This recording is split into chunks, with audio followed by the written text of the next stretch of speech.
आज आप लोग जुलूस निकाल रहे हैं, क्यों जुलूस निकाल रहे हैं, क्या कारण? जिसके तहत अगर आप पानी की मांग करते हो या हॉस्टल की मांग करते हो या अपना स्कॉलरशिप की बात करते हो तो आप पे फ़ाइन लगाया जा सकता है। अब ये बिना किसी को कुछ भी बोले हुए किसी पे भी फ़ाइन लगाने का एक जो चलन शुरू हो गया है जेएनयू में, तो इसको लेके छात्रों ने काफ़ी हद तक आंदोलन किया है। जेएनयू में भी एनालाइज करते हो तो यहाँ भी बहुत सारे व्यावसायिक कोर्स जो है वो शुरू हो चुके हैं, जिसमें एक सबसे बड़ा कोर्स मैनेजमेंट का है जिसमें 12-12 लाख तक की फ़ीस है। इस तरह के कोर्सेज लाके धीरे धीरे जो पब्लिक फंडेड है जिसमें कम फीस में आप ह्यूमैनिटीज़ या अदर सब्जेक्ट्स को पढ़ रहे हैं वहाँ भी फीस लाने की कोशिश की है, या विचारों को लेके जो राजनीति होती है उस पर कोई किसी भी तरीके का पहरा ना पड़े।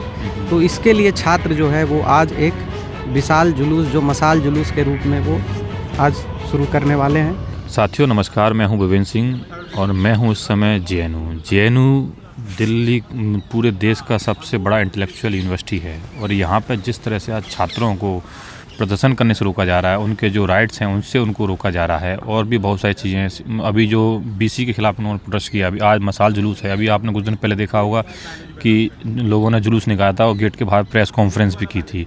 चुनाव नहीं हो रहे हैं, रेस्ट्रिकेट किया जा रहा है, बहुत सारे इश्यू लेके बात करेंगे हम शशांक समीर जी से।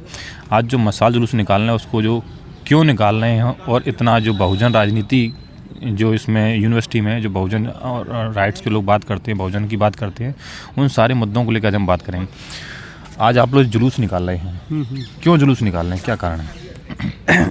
जुलूस इसलिए निकल रहा है कि 24 नवंबर को एक एकेडमिक काउंसिल की मीटिंग हुई थी और उसके थ्रू सीपीओ मैनुअल लाया गया था और उस मैनुअल के तहत एडमिन ब्लॉक के 100 मीटर के दायरे के अंदर या फिर ये जो आपका एकेडमिक बिल्डिंग है जहाँ क्लासेस होती है उसके 100 मीटर के दायरे के अंदर कोई भी प्रोटेस्ट नहीं हो सकता है, ऐसा सीपीओ मैनुअल के तहत ये बात लाया गया सबके सामने। और दूसरी चीज़, बहुत सारे जो प्रोक्टोरियल इंक्वायरी का एक तरीके से दौर चल रहा है जेएनयू में, जिसके तहत अगर आप पानी की मांग करते हो या हॉस्टल की मांग करते हो या अपना स्कॉलरशिप की बात करते हो तो आप पे फ़ाइन लगाया जा सकता है।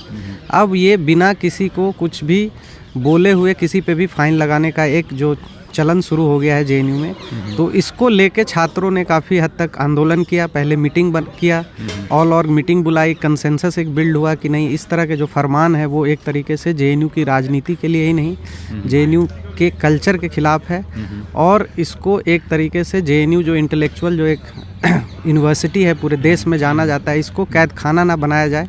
यहाँ पे विचारों को लेके जो लड़ाई चलती है या विचारों को लेके जो राजनीति होती है उस पर कोई किसी भी तरीके का पहरा ना पड़े। तो इसके लिए छात्र जो है वो आज एक विशाल जुलूस जो मशाल जुलूस के रूप में वो आज शुरू करने वाले हैं और जो कि आज शाम 5:30 बजे से गंगा ढाबा पे प्रायोजित है। अच्छा, जैसे कि आप मशाल जुलूस करेंगे, लेकिन आपने एक लगभग कुछ दिन पहले आपने रात को 9:30 बजे भी आपने जुलूस किया, 9 बजे के आतंक किया था।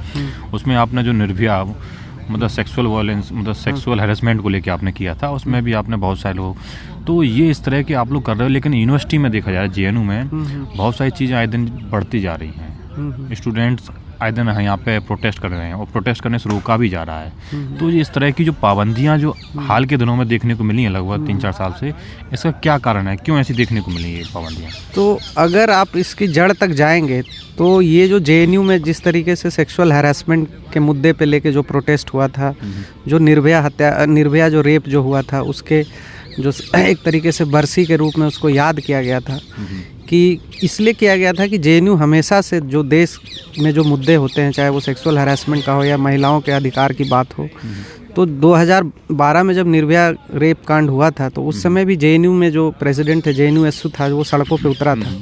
तो वो जो रवायत रही है, वो जो कल्चर रहा है, उसको किसी न किसी तरीके से हम लोग हमेशा प्रोटेस्ट के फॉर्म में जाहिर करते हैं। तो ये इसलिए हुआ था। और दूसरी चीज़ ये भी है कि आज मतलब जेएनयू के कैंपस के अंदर जिस तरीके से महिलाओं पे बदसलूकी या फिर सेक्सुअल हैरेसमेंट का वो जो चीज़ें चल रही है उसको लेके भी, और किस तरीके से जीएस कैस एक इंडिपेंडेंट बॉडीज़ होती थी जो कि सेक्सुअल हैरेसमेंट के केसेस को बहुत ही अच्छे से फॉर्मल तरीके से देखती थी, उसको हटा दिया गया है। तो इस सब चीज़ों के ऊपर एक तरीके से सेंसिटाइज करने के लिए इस तरह के प्रोटेस्ट आयोजित किए जाते हैं। और जहाँ तक बात रही कि जेएनयू में प्रोटेस्ट करने का जो चलन है वो घटता जा रहा है या किस तरीके से उस पर पाबंदी लगाई जा रही है, तो ये एक दिन का बात नहीं है। ये 2014 के बाद से, जब से ये जो बीजेपी आरएसएस की सरकार आई है उसके बाद से इस तरह की तमाम कोशिशें हो रही है।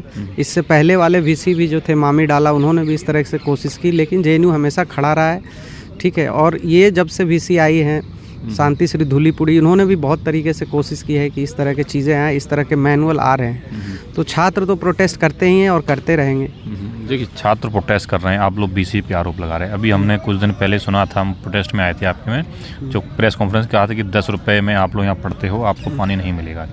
ऐसी बहुत सारी चीज़ें हो रही हैं। बीसी पे आप लोग लगातार आरोप लगा रहे हो, बीसी को आप कह रहे हो कि ये नहीं वो नहीं, तो आखिर इसकी वजह क्या है? क्यों ऐसा हो रहा है? क्यों ऐसा आप लोगों के साथ इस तरह का व्यवहार किया जा रहा है? क्योंकि ये जिस तरीके से न्यू एजुकेशन पॉलिसी भी, इसको आपको इस कॉन्टेक्स्ट में भी देखना पड़ेगा कि वीसी का जो ये बिहेवियर है, जो बार बार ये बोलती हैं कि आप बहुत कम पैसे दे के पढ़ रहे हैं, तो आप 24 घंटे आपको पानी क्यों मिले या हॉस्टल क्यों मिले आपको, जब पहले से ही फ़ीस कम है तो इस तरीके से स्कॉलरशिप क्यों मिले। तो ये सब चीज़ें का हवाला वो इसलिए दे रही है ताकि जो है छात्र जो है इस तरीके से अपनी एक्टिविटीज़, जो भी पॉलिटिकल एक्टिविटीज़, या अपनी राय न बना सके। और दूसरी तरीके से न्यू एजुकेशन पॉलिसी को भी थोपने का एक तरीके से ये एक जरिया बन सके। क्यों इसका मैं न्यू एजुकेशन पॉलिसी से इसलिए जोड़ के देख रहा हूँ, क्योंकि न्यू एजुकेशन पॉलिसी में प्राइवेटाइज करने की बात चल रही है, ताकि मतलब ये जो जितने भी पब्लिक फंडेड यूनिवर्सिटी हैं, जिसमें जो लोग आ रहे हैं, जो बहुजन तबके से ज़्यादातर लोग आ रहे हैं पहली बार, उनको मतलब फ़ीस देना पड़े। जैसे आप तमाम तरह की चीज़ें अगर जेएनयू में भी एनालाइज करते हो तो यहाँ भी बहुत सारे व्यावसायिक कोर्स जो है वो शुरू हो चुके हैं, जिसमें एक सबसे बड़ा कोर्स मैनेजमेंट का है, जिसमें 12-12 लाख तक की फ़ीस है। इंजीनियरिंग के कोर्सेज शुरू किए गए हैं, और भी कोर्सेज, अब तो एमबीबीएस की भी बात हो रही है कि इस तरह के कोर्सेज लाके धीरे धीरे जो पब्लिक फंडेड है, जिसमें कम फीस में आप ह्यूमैनिटीज़ या अदर सब्जेक्ट्स को पढ़ रहे हैं, वहाँ भी फीस लाने की कोशिश है। तो ये न्यू एजुकेशन पॉलिसी को लागू करने के एवज में इस तरह की कोशिशें हो रही है, तो इसको आपको उस तौर पे भी, उस कॉन्टेक्स्ट में भी देखने की ज़रूरत है। तो ये थे हमारे साथ शशांक समीर जी। इन्होंने कहा कि यहाँ पे कुछ प्राइवेट कोर्स भी आ रहे हैं, प्राइवेट फंडिंग से भी यहाँ पे कुछ चीज़ें अलग से होने जा रही हैं। और बीसी जब से 2014 से जो आरएसएस और बीजेपी सरकार आई है, तब से लगातार रोका जा रहा है कि यहाँ पे कम पैसे, आप स्कॉलरशिप की बात करें तो रोका जाता है, पानी की बात करें, अपने राइट्स की बात करें तो रोका जा रहा है, प्रोटेस्ट करने से रोका जाता है, प्रोटेस्ट में भी डिसाइड हो रहा है कि कब कहाँ क्या प्रोटेस्ट करोगे। ऐसी बहुत सारी चीज़ें हैं। अब हम आपको दिखाएंगे कि आज जो इनका जो मसाल जुलूस है 5:30 बजे, वो सब चीज़ें भी दिखाएंगे। आप बने रहिए हमारे साथ। धन्यवाद।